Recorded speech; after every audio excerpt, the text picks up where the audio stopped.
Alam mo ba ito? Sa hilagang silangan ng China, may isang napakalaking hukay sa lupa at hindi ito likas. Tao mismo ang naghukay nito. Ang tawag dito ay Fushun West Open Pit Mine.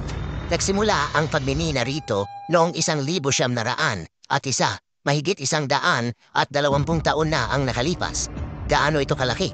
Saklaw nito ang 40 football fields at may lalim na halos 1,600 talampakan. Parang pinagpatong ang 10 skyscraper sa ibabaw ng isa't isa. Sa loob ng 1 siglo, nakapagmina ito ng mahigit 2 bilyong toneladang uli. Pinagagana nito ang mga lungsod at pinatatakbo ang mga industriya.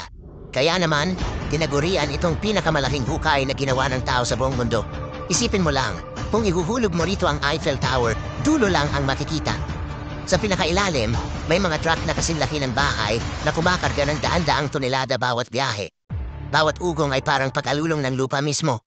Hindi lang ito basta minahan, ito ay pilat ng planeta, napakalawak at napakalalim na makikita pa mula sa kalawakan. Ito ang Fushun, ang pinakamanghang open pit mine sa buong mundo.